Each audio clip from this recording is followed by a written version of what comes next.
And what is going on, everybody? Welcome to your favorite show, the Inland Sports Show. I'm your host, Pep Fernandez. We got quite the lineup tonight on the show. Very excited about it. We're going to talk some Redlands football with new head coach Ryan Taylor. We got Matt Tumambing, the Centennial girls basketball coach, fresh off a CIF Division I state championship. We got high school baseball to get to, high school softball to get to, even mix in some volleyball. And, of course, CBU March Madness taking on Kansas. We'll recap that as well. We got a big show. We'll get to some hoops and some diamond action for softball and baseball in just a moment.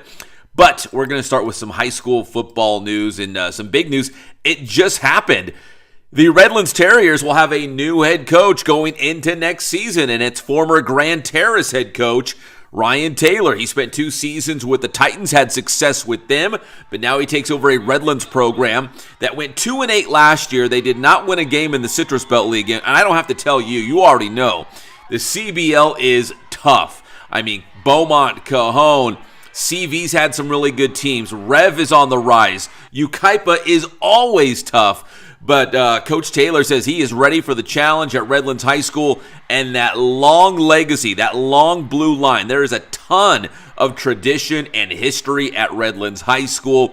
Coach Taylor hoping to restore that, win some ball games, and get the Terriers back in the playoffs. That is the goal. He's excited about the challenge, and he's a Redlands guy. He's going to live just a couple minutes away from campus, so he's excited about that as well. Here is Coach Taylor taking over the Terriers on the Inland Sports Show.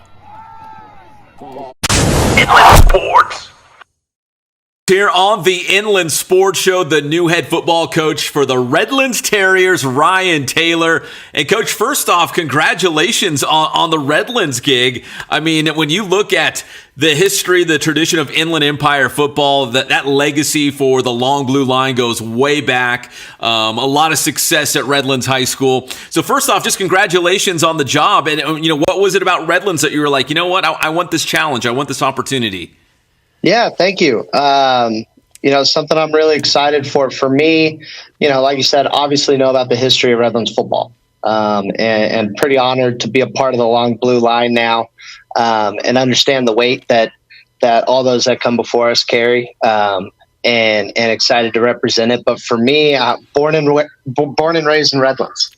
I'm a Redlands guy through and through. Didn't go to Redlands High, but from the community, and so for me to have an opportunity to come home and to represent and work with kids that grew up where I grew up and I can relate to on that side of things, and to represent my city was something I'm really excited for. Very excited for the challenge of the CBL.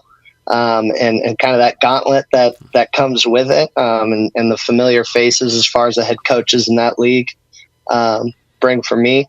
But it was just an exciting opportunity and one that came at the right time for myself and my family. All right, Coach, I do want to go to back to CBL play and talk about the coaches in the CBL and whatnot. But first off, let me ask you this. So, a couple seasons at Grand Terrace, you guys had some success. What did you learn about being a head coach over there, and just about getting that experience and being the head guy, right? Like running the program. What are some things that you learned over there that you feel like, hey, I'm a better coach for it now? Well, I'm so thankful for my time at GT. 2 years changed me a lot. I think the biggest lesson was being okay. And I know we've talked about it on the show going into last season, is being okay making mistakes, and owning those mistakes. I think as a head coach, we want our kids to learn on the fly and to go all in on everything and be okay to go, okay, I screwed that up. Where can I get better? And to grow from it. And so for me, over 2 years, definitely made some mistakes. We did some good things, but being able to learn on the fly with those and adjust to our kids. We had amazing kids over my 2 years there. The parents were great. Our administration was awesome, and trying to get that supportive culture that we had at GT and use it to put something successful together for the kids is something that's going to carry with me. All right, Coach, let me go back to the CBL now, because I don't have to tell you, you already know the Citrus Belt League is one of the toughest around, certainly here in the Inland Empire. So many great teams, and you brought up the coaches in no particular order. I mean, you're going to be looking across the field and seeing Jeff Steinberg, Nick Rogers, Justin Price, Kurt Bruick. I mean, and of course, even Coach King at Rev has got the Wildcats going in the right direction. Obviously, this is a challenge, but what excites you about taking and embracing that challenge and trying to get Redlands back to their winning ways, or at least into a playoff spot? I love feeling like every week's playoff week. I always preach to my team that 1 week does not make or break a season. So whether we do very well in a CBL game or it doesn't go too well, we're going to reset every Saturday and get ready for the next week to come.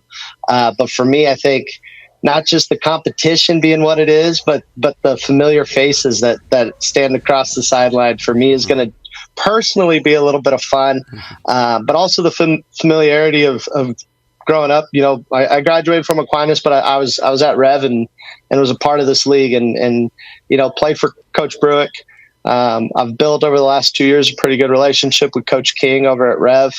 My brother played for Coach Steinberg, and he's been great to me. Ukaipa family, so Coach Price, and then with the familiarity on Coach Rogers' staff, it's just every week it's gonna be like, all right, I know you, this is our 1 week I don't like you, but here we go. But that competition is gonna be fun. I think when you play in those games, if we're lucky enough to be a playoff team come the end of the year, the CBL will prepare us for the playoffs, because you're going against the best of the best in the area every single week. And so it's something I'm really looking forward to. All right, so that's CBL. Let's talk about your non-league. Grand Terrace is on it. You guys played last year, right? You played Redlands last year. What do you remember about that game? Yeah, well, very similar as far as the kids go. They're kids that work their butts off and play 4 quarters. We were lucky at GT, to take one of them. We were 1-1 in 2 years against Redlands over there.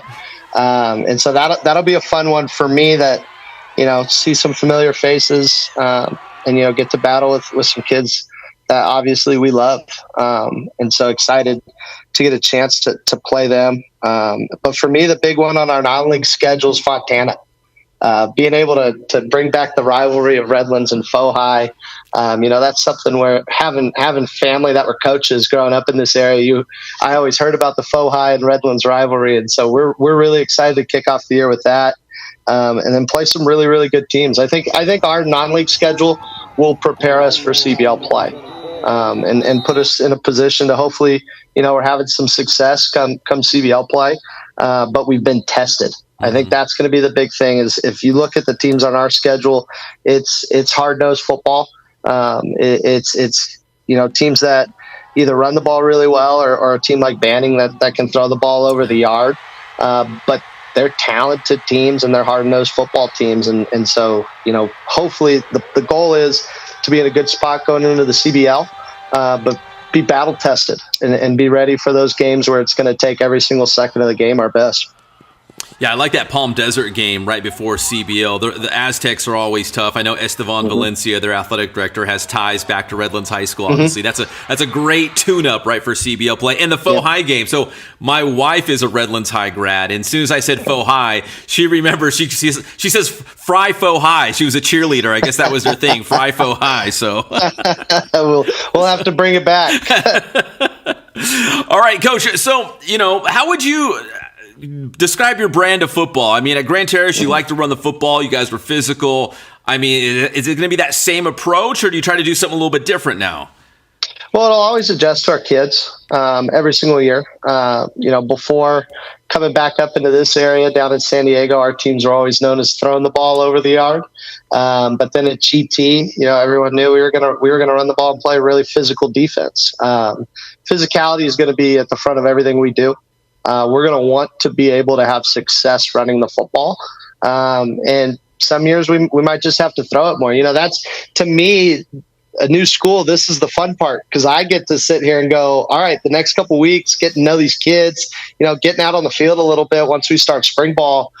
Okay, what are we going to be more of? Are we going to ground the ball on the run, or are we going to air it out? And, excited. We have a really good group of kids, I think preparing for them last year, having some familiarity of what's coming back, have a really good skill room, and got some young quarterbacks that I think are going to be ready to step up. But Redlands gave us troubles running the ball when we were at GT. So for me, it's like, all right, they're physical. It's a group that I'll fit in with right away, of the physicality. It's just, where do we develop over the next couple months to throw the ball or run it? But, you'll see us spread it out. We'll RPO stuff. It just, is it 80-20 throw? Is it 80-20 run? You'll never know with our teams. You're going to have to see year to year what it looks like. Well, Coach, at the time of this interview, you had to, I don't know, I want to say you cut your vacation short, but you came off of vacation and went right into, Terriers head coach mode. So what's at the top of your to-do list right now? What are you trying to do? I don't know if you're still building a coaching staff, still meeting your players, getting a weight room regiment. Like, what are you doing right now to get better? So our coaching staff's set. Lucky enough to bring a couple guys with me from Grand Terrace that I just love and believe in completely. But then had some really good coaches that, kind of kept the program going the last couple months. Coach Stengel is in there every day. I've seen him before everyone went on spring break. And so, he's helping with the transition and has some coaches that want to stay that I'm excited to bring on our staff. The biggest thing is going to be looking for some lower level guys right now, but as far as our varsity and JV staff goes, we're set. The biggest thing for me that I've been telling people, it's funny being from Redlands and I can see the stadium from my back window. I'm really close. But you don't know enough about the long blue line until you're a part of it. So for me, it's a lot of learning. We want to honor the tradition and the history, like I said before, but bring a new energy to it. So the next month or so for me is going to be a lot of learning. In April, we're gonna get the weight room going and get the kids out for some cone work on the field, and then come May, we'll hit spring ball. But if I can learn about the tradition and the things that have been successful at Redlands, we can add to what Coach Stengel's done the last couple of years here. And really start to have some fun here. Yeah, gosh, I mean, there's only a handful of high schools in the IE that can say they were established in the 1800s. I mean, this is an old high school. They've played football for a long time. When I came onto the scene, Jim Walker was the head coach. You mentioned Coach Stengel. Both those names carry so much weight in the community. I don't want to say there's pressure, but do you feel like, hey, we got to lean into that legacy a little bit? If we're Redlands High, we got to be proud. We're Redlands High, man. We got all this tradition behind us. Oh yeah, it's amazing. It's an honor. Like I said, it's an honor to be able to be a part of it now. I wouldn't say pressure though. For me, it's exciting. We get to represent something, and we're going to do it our own way. It might look different in some areas. Some things are going to look the same because, like I said, growing up here, I know how important the tradition of Redlands football is to this community. So we're going to honor that and enjoy, representing it. But we're going to do it our own way with our own style and hopefully make those guys proud. Well, Coach, congratulations on the new gig. Congrats on not fighting the 10 and the 215 freeway traffic. I guess you could ride your bike to, Dodge Field. I don't know. It's a 5-minute walk to Dodge Stadium from my house. So I'm looking at different ways to commute now that I'm this close. I am jealous. I make that gnarly commute on the 10 and the 215 all the time. So congrats on the shorter commute. Congrats on the new job. And best of luck this upcoming season, Coach. I appreciate you. Thank you. You got it. That's Ryan Taylor, the new head football coach for the Redlands Terriers here on the Inland Sports Show. Inland Sports. All right, congrats on the new gig, Coach. I'll probably see you around town at some point. All right, when we come back here on the Inland Sports Show, let's see. We're going to do some high school baseball, high school softball, and we'll also hear from CBU following that game against Kansas at March Madness. What a comeback for the Lancers in the first round of the NCAA Tournament to make it very close against the Jayhawks. We also have Matt Tumambing from Centennial High School girls basketball, a CIF state champion. That'll be in our third segment coming up. Stick around. More Inland Sports Show right after this. The Inland Sports Show is brought to you by Ken Sporting Goods in Norco, #1 in the Inland Empire for team uniforms, sports equipment, and Letterman's jackets.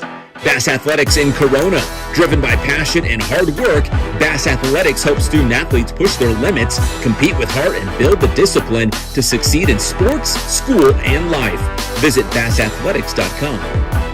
Paulson Orthodontics in Redlands with Dr. Marcus Paulson. Personalized treatment you deserve from an orthodontist that you can trust. And Chick-fil-A in Yucaipa, right off the 10 freeway at Yucaipa Boulevard. Eat more chicken.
Was a kid that he literally needed belief. He wasn't someone that was maybe as talented as people thought his brother was. He wasn't getting the same shine and the same attention, and he just needed the right place to bring it out. Everyone has different aspects that they need to work on, right? For some kids, they need to get bigger. For some kids, they need to get their academics up. For some kids, it's just overall maturity. But whatever it is, we're going to bridge that gap. We're going to get those gaps sewn up now so we can get you ready for when the opportunity does come, you're ready to meet the moment. And that's what development should be. I love to work with a kid who a lot of people don't see it right away. Maybe he just needs a little bit of work. Maybe he needs a little bit of belief. Once you put him in the right setting, put him under a barbell, you put him in the right classroom, and they shine, and that's what development is all about. It's not about where these kids are right now. It's about where they're going and how you as a coach can help them get there. I love doing that. It's the best part of my job.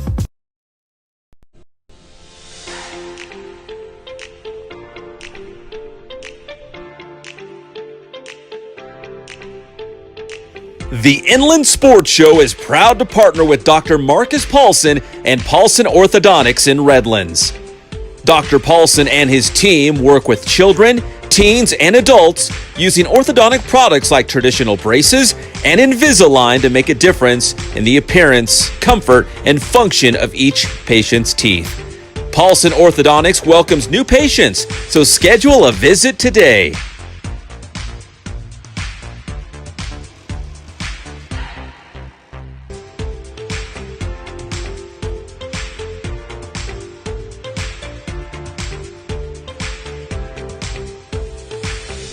Paulson Orthodontics. We make braces fun.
All right, welcome back to the Inland Sports Show, everybody. In this segment, high school baseball, softball, we're going to mix in some volleyball, and of course, CBU at March Madness against the Kansas Jayhawks. We're going to start on the high school baseball diamond. League play is here, man. We've got some great leagues here in the IE, including the Ivy League, some really good programs there, great players and coaches. Big series last week, Riverside Poly taking on rival Arlington. Coach Cleveno has done a great job with the Lions. They've been one of the top teams in the IE consistently year after year, but the Bears picked up a couple big wins against Arlington. Inland Sports. It's a Bass Athletics play of the week. They met twice last week. The first game, well, the Riverside Poly Bears won 6-5 in a walk-off. 1-run scores, 2-run scores, and the Poly Bears win 6-5 on their home field. Then they played again later in the week at Arlington High School. This one needed extra innings all the way to the 9th inning, and this would be the only run of the game as Poly wins at Arlington. 1-0 the final score in 9 innings. So back-to-back wins against the Bears. That's a Bass Athletics play of the week. I should say back-to-back wins for the Bears against the Lions in that one. So the Ivy League is heating up, but that was a couple big wins for Riverside Poly. I know they're going to play Moreno Valley on Friday. I'm going to try to get out to that one and see that one for a little bit, but the Ivy League's got a lot of fun, man. Some really good teams in the Ivy. All right, now to the Sunkiss League. Hey, how about the Summit Skyhawks? I had a chance to see these guys out at the County Clash at San Manuel Stadium. Dude, the Summit Skyhawks can hit, man. Any way you slice it, these guys can swing it. They were taking on Reed High School from Sparks, Nevada. I think technically this was part of the Anaheim Lions tournament, but it was a County Clash game out there at the home of the 66ers, and it was all Summit in this one, man. They had a couple big innings. In fact, it was an 8-run third inning, then a 5-run fifth inning, and they would take care of this Reed High School team from Nevada. 14-5 the final score. The Skyhawks are also undefeated right now in Sunkiss League play. And remember, I mean, Sammy Lopez has done an incredible job at Summit. They were a CIF Southern Section Division I playoff team from a season ago. So these guys are legit. They're playing some really good baseball again, and they're going to be a real threat come playoff time. So big win for them out there at the County Clash at San Manuel Stadium. All right, so we're going to go from Summit High School baseball now to the softball diamond. And it was King High School opening up Big 8 League play. Yeah, it's kind of crazy. You know, we were talking about Poly and Arlington in baseball, Ivy League action. Well, Big 8 League action is here as well. We saw King taking on Corona in a big Kin Sporting Goods must-see series for baseball. Well, the two schools met this past Friday on the softball diamond. Big 8 League opener for both teams. And the King Wolves go on the road to beat the Panthers by a final score of 10-1. So I know a lot of schools are on spring break right now. So there's not a lot of league games this week per se. There are some, but not everyone's playing league games. I know King softball, for example, they got a big non-league game, I think against Ukaipa this week. But they'll be back in Big 8 League play next week. And, man, what a huge game coming up for King. They're going to play Norco coming up on April 8th in Big 8 action. So that will be a huge game. Of course, Norco, the perennial power. But King's very good. Can they challenge the Cougs this year in the Big 8 League? Well, they look really good against Corona. 10-1 victory in their Big 8 League opener. All right, so we go from Big 8 League softball to Southwestern League softball. If you are a casual softball fan, if you have not heard, Murrieta Mesa is very, very good. The Rams were on the road against Great Oak on Tuesday in Southwestern League play. It was a Ken Sporting Goods must-see game, and the Rams win again. They are undefeated on the season, a perfect 15-0 overall. They're now 4-0 in league play. They beat Great Oak by a final score of 7-0. So Murrieta Mesa, we had him on the show. We asked him, hey, maybe you can have a perfect regular season. Maybe they go and win the Division I championship as well and go undefeated through the playoffs as well. So we'll see. Murrieta Mesa is very good. Coach Romero he does a great job every single year, but he's got a really good team. He's got a couple seniors that are very talented, but a lot of underclassmen playing significant positions. So this is a pretty exciting time for Murrieta Mesa, not only this year, but also the next year or two after this as well. So they got some good young players coming up. And Murrieta Mesa, again, now 15-0. We had them on the show last week. You can go back and watch the Inland Sports Show last week to check out that interview, but they are on a roll. And I straight up asked them, man, would you guys like to go undefeated through the regular season? Of course they said yes, right? You're not going to say no. Of course they said yes. So they'd have to go undefeated through Southwestern League play.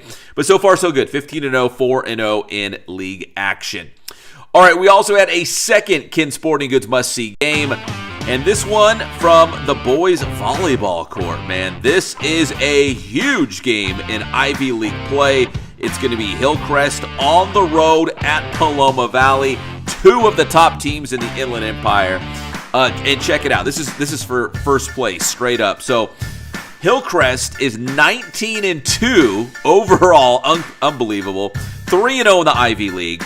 The Paloma Valley Wildcats are 19-3. They're also 3-0 in the Ivy League. So really, first place boils down to this game. They will play each other again, so it's not all on this game, but whoever wins this one will have the inside track to an Ivy League championship.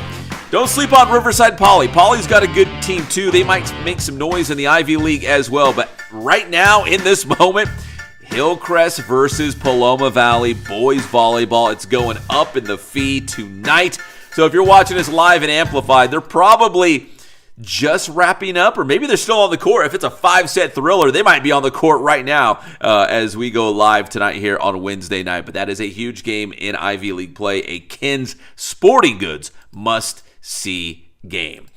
And finally, in this segment, we got to give kudos to CBU men's basketball, man, making it to the NCAA tournament for the first time, March Madness. They took on a blue blood, a perennial power, the Kansas Jayhawks, in the opening round of March Madness down in San Diego. Listen, it was a rough first half for CBU. They trailed 38-18, so they're down by 20. Then they go down by as many as 26 in the second half. But Dominique Daniels Jr., the WAC Player of the Year, one of the top scorers in the entire nation, he had his March Madness moment, hitting big basket after big basket, bringing CBU all the way back within 6 points with about a minute to play. But the comeback would come up just a little bit short. CBU falls 68-60, the final score. But what a historic year for Dom Daniels and CBU. Just so proud of the Lancers. Inland Sports. I told the guys in the locker room, just my tears of gratitude. Incredible. Tonight was just a true incredible representation of what these guys are about. They said they were going to do it. And they did it. And that's takes CBU to March Madness. And it means everything to our university. These guys mean everything to me. As long as I do this and recruit from here on moving forward, I will double down on character, double down on work ethic, double down on teammateship because of these guys. Talent matters, and these guys have a ton of talent, but what these guys are about as people, they showed it tonight, and really special experience for our guys to be able to compete the way they did in the second half after a really tough first half. Kansas was switched on like we knew they would be, and they had a lot to do with our first half. But again, this ride, this journey that these guys have taken our university on, truly, truly special. Game of basketball, as a small guard, you kind of have to get used to the length on the floor. And it was a little tough for us in the first half to get it going. But I just doubled down on who I am and who God made me to be. And at the end of the day, I just got it going. He allowed me to get it going. And, we almost came back and won the game. So, it's just the fact that I got in the rhythm, it felt good. Small guards, keep working. Don't let nobody tell you what you can and can't do on the court. You got to have that mindset that you could do anything, because anything is possible with God on your side. And to the people that have doubted me up until this point, they see me now. So it's that. I appreciate all the support from the students and the fans. I mean, they gave us energy, when we scored, and, they're cheering. We feel that energy. All the crowd, we really appreciate that. We couldn't have done it without you guys. But these guys took it to a whole nother level. And, obviously you can see the excitement in our community, our excitement in our student body, and let's go attack this thing again. You got to be fearless because, like I said, it's really demanding and difficult to make. But I mean, we got something really special. Inland Sports. What a year for CBU, man. And it was awesome doing all of their home games, the men's basketball home games on ESPN this year. It was an honor. It was a privilege. And so much fun to see these guys all season long. In the year that Dominique Daniels Jr. had, unbelievable. The greatest Lancer of all time, no doubt about it. Broke school records, led them to March Madness for the very first time. What a year. Hopefully they do it again next year, man. It'll be a lot of fun if this is a consistent thing now for CBU men's basketball. All right, we're going to take another quick break here. We got more basketball after the break. We're going to check in with Centennial girls basketball coach Matt Tumambing. The Huskies are Division I CIF state champions, but they want more. They want the Open Division title next year. They might do it. They got a lot of great young players. So we'll check in with Coach Tumambing right after this on the Inland Sports Show. The Inland Sports Show is brought to you by Kin Sporting Goods in Norco, #1 in the Inland Empire for team uniforms, sports equipment, and Letterman's jackets.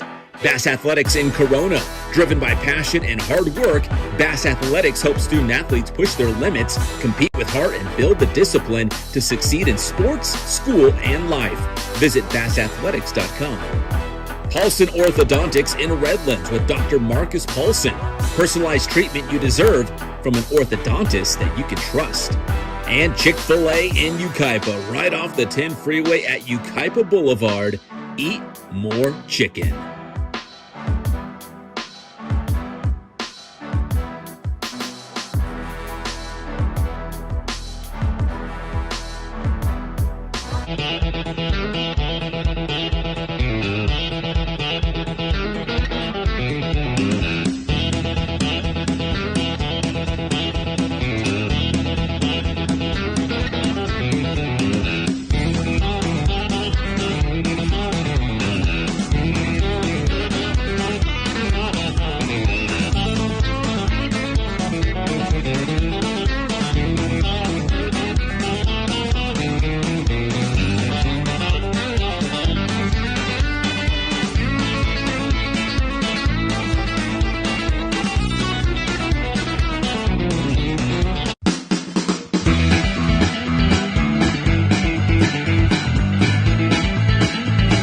what's one thing that's not talked about enough when it comes to athletic development? I think a lot of times we think about sacrifice and it's just doing more of the things that we enjoy doing. You ain't really working hard if you're just training. You're just doing a lot of the things that you like doing.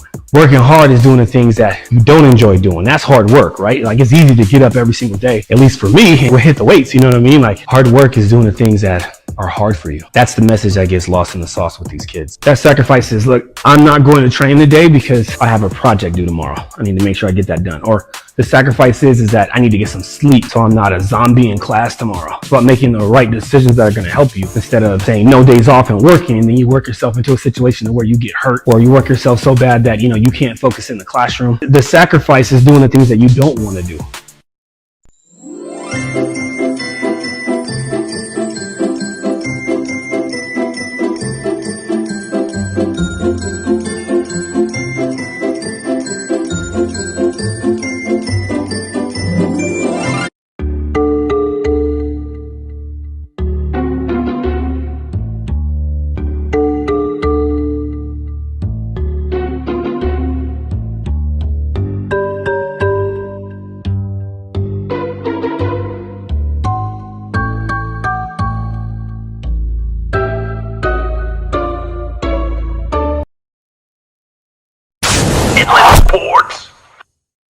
Big dance. And a quick shout out to the California Baptist University men's basketball team battling the Kansas Jayhawks. Man, it did not look good. I mean, they're down 20 at halftime. They were down 26 in the second half, but Dominique Daniels Jr. is a special player.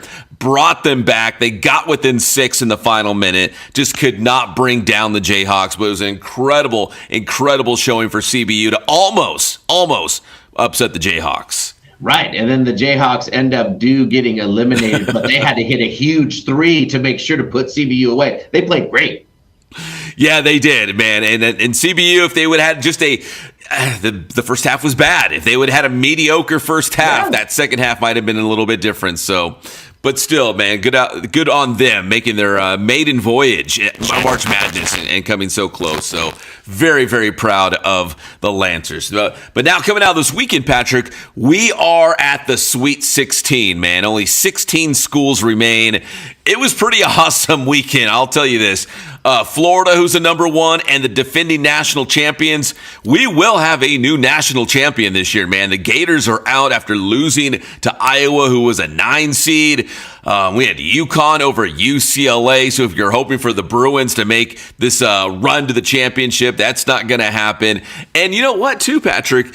I don't know if we have a true Cinderella going to the Sweet 16. We talked about this a little bit last week, but I mean, the Texas Longhorns are in the Sweet 16. Yes. They're an 11 seed, but I mean, they're a big brand. I mean, it's not like they've been bad before. That's like the highest seeded team left. You're right. There's not a true Cinderella. Well, now these different cities, they want to host the NFL draft. The NFL's moving it around now. So now Pittsburgh will host the draft from April 22nd through April 24th. This is how bad Pittsburgh wants the NFL draft. They have said for those 3 days, all of the public schools in Pittsburgh will go on remote learning. They said, kids, we do not want you or need you to show up for school because anyone and everyone in the city of Pittsburgh, all the resources will be put towards the NFL draft. We're going to make this the best thing ever. So kids, stay home, crack open the laptops. We'll see you next week.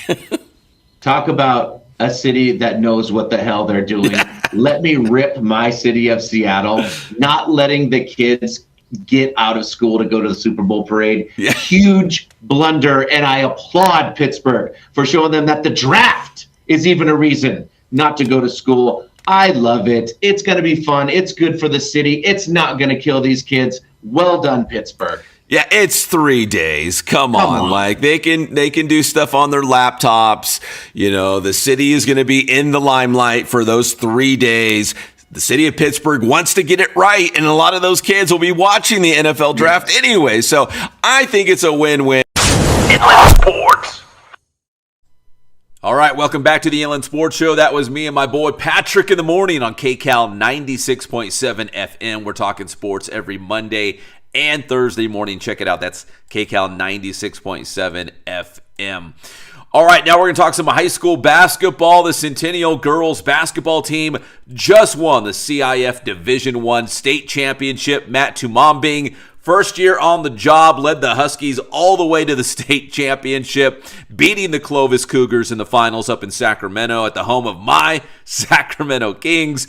And don't be surprised to see the Huskies playing for a state championship again next year, but probably in the open division. They are loaded. They got a lot of great young players hoping to capitalize off this success this year and maybe do it again next year. So here is Coach Tumambing from the Centennial Huskies here on the Inland Sports Show.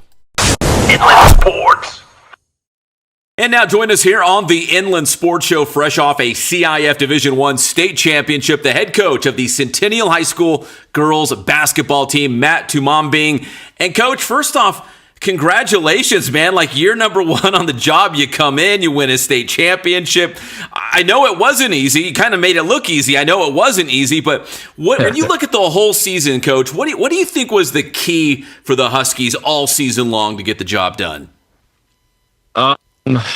You know, it was a lot of different things, but I would say the most important thing was just building a tight bond, being a really tight-knit group that was player-led, just a lot of accountability, and just girls that really wanted to be coached. So it was a very, very interesting season, definitely one that I've never experienced before in my, year 19 for me now coaching. So I've never experienced a year like this, but just the way that we've overcome adversity, I think, was another big thing. And we overcame it fairly early, which allowed us to pretty much be okay with anything that was thrown our way throughout the season. You know, Coach, you talk about, players being accountable, right? Accountability, adversity. How about stability? I know the program's gone through, and I think it was like 4 head coaches in 4 seasons. I mean, what do you think you brought to the program to stabilize it, to keep the players and your coaching staff accountable? That's another word. You talk about adversity. When things got hard, you guys found a way. Like, what do you think that says about the team and the program that you had this season? Firstly, the most important thing to me is just building a right culture. When you have a really good culture, everything kind of falls into place. If you rely on talent, or you rely on players coming in, kind of doing their own thing, it doesn't really give a good foundation for a program. I think that was kind of tough throughout the last couple of years. Just speaking with Sydney Bryant, I'm her 4th coach in 4 years, so she's kind of gone through it. But these girls just having a solid foundation of what it means to really build a program, loving the whole process, everything that comes with it, good and bad, showing up on days when you don't want to work, and just really loving each other, really establishing that bond together, and that made us a really special group. Coach, this special group, I mean, you've got a lot of younger players on your squad. I mean, but you mentioned Sydney Bryant. I got to ask about her. She's a senior. What she has meant to the program, what she meant to the team this season, and helping her go out as, one of the greatest of all time, to put on a Centennial uniform. Yes. She's the second player in Riverside County history to become a McDonald's All-American, the first female at our school. I had a conversation with her back in the summer when I got hired last April. So I had a conversation with her probably like around June. I had one returning player in the entire program, and that was her. And my administration just told me, we don't expect it to be anything crazy quick. We know it's going to be a tough process to rebuild, but you got one player, so do what you can. And luckily, that one player was a McDonald's All-American. That kind of helped a lot. But I had a conversation with her, and I just asked her what her goals were and what she wanted to accomplish her senior year. And she said, I really want to become a McDonald's All-American, and I really want to get a state title. So I just asked her if she could trust me and go through this journey with me. We could do it together. And she bought in. Just a phenomenal athlete. There was games where she was in Philadelphia, like, for example, our playoff playing game against St. Joseph's. She was in Philadelphia. She played 6 games, 6 volleyball games that day. Flew out of Philadelphia at 12 o'clock. Her flight landed in LA at 5. She made it to Centennial by 6:15, and she had something like 30 points and 22 rebounds or something crazy that night. It's just insane to see the type of talent that she is and get to coach something like that. And she's just scratching the surface. It's crazy for her. Yeah, that's so exciting. I know, of course, Coach Giles, Jared McCain, Carter Bryant, he's had some dudes, but Sydney Bryant, obviously a stud, you know, on the girls' side. But, Coach, I want to ask you, too, I mean, obviously, to see Sydney win her senior year and all those accolades and the state championship, but you've got, a bunch of players are coming back next year. You really excited about what the future looks like at Centennial? Oh, man, I'm so excited. We lost Sydney Douglas for 9 games from a broken finger. She had to have surgery, so that was tough. Again, another type of adversity we had to overcome, but we just figured it out. She's only a sophomore. Her next couple of years are going to be insane. Like, she's going to be probably the hardest player to guard in the country with her versatility and size. And then I returned Armani Reed, who had 25, 7 and 7 in the state championship game. Princess Hunkin, who's another sophomore, Jaleese Mix, Khaleesa Howard. Like, we're going to be loaded, and I'm excited for just what's to come, really. Coach, was there a point during the season where it kind of became more real to you that, like, man, we do have a really good group. Like, we could make a run all the way to the state championship to Sacramento. I mean, I don't know if there was a certain a game, a play, maybe it was a conversation on a bus ride. Like, was there a point where it just kind of like sunk in for you that, hey, let's not screw this up. We got a good thing going right here. Yeah, I'll be honest. I thought we could contend for an open division title early on. I'm obviously biased and super confident in my girls. I don't think we got that shot that we wanted to compete at the highest level, being that Sydney Douglas was out for the last 5 weeks of our season prior to playoffs or prior to our state run happening. We were just gelling in that Moreno Valley game. We were just getting it together. It was difficult early on trying to figure out 2 bigs, spacing, and defensive schemes. But we were just kind of gelling and figuring it out. And then she got hurt. That put us a couple steps back. And then it was crazy. I remember playing at Sierra Canyon in the open division playoffs, and we were up for probably 30 minutes of the game and kind of just gave it away at the end. Lost. I only had 5 players playing that game, so we kind of lost some gas. But I remember walking out of there, and I remember saying, if we get Sydney back, if the doctors clear her and we get her back, I don't care where they put us. If it's in open, if they drop us to Division I because we lost both of our pool games, I was just saying to myself, this is going to be scary either way. And it happened to be that very next week, the doctors cleared her. And at that moment, I think it was February 25th, on that moment, I said, oh, whoever's in our way it's going to have a tough time. So, Coach, if I'm hearing this correctly, I mean, obviously a CIF Division I state championship is awesome, unbelievable, one of the best teams in the state. But logically, the next step would be go out and win that open division state championship, right? Am I hearing that correctly? That's all we want. We don't want to run away from any smoke. We're blessed and happy that we were able to compete, and we still had to go through some tough teams. We had to go through Notre Dame. We had to go through a hot Valencia team, and then a Rancho Christian who scored 100 points a game, and then a great Clovis team. So it wasn't an easy path for us by any means. But ultimately, we're here to compete at the highest level. So next year, it's open division title or bust. All right, Coach, where's the hardware? Do you have to tell Coach Logan and Coach Giles to move some stuff in the trophy case? Or, I mean, where's the championship right now? Yeah, I went into my athletic director's office, and there's like 50 trophies. And I'm like, where's mine? He's like, behind all the other ones. So it's it's a culture of winning and just a lot of titles and a lot to show for. So I got a lot of work to do.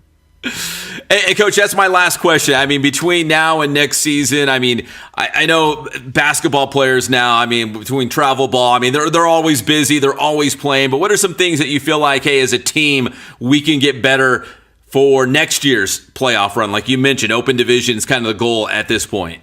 Yes. Just again, staying in the gym. Like we just finished up a couple weeks ago, or what was it, 2 Fridays ago? We're back in the gym tonight. So we have some unfinished business. So just really staying connected, really, again, learning each other's game. It was like putting together a puzzle this past season where none of the players ever played together. So I think a year and an off season of really just learning each other a little bit more, understanding spots and where teammates like the ball, staying in the gym. All of them are playing, their own travel ball schedule, so that's going to be great for them. But yeah, ultimately just having that goal in mind, and then we're going to come back hungrier than ever because, like I said, we have some unfinished business.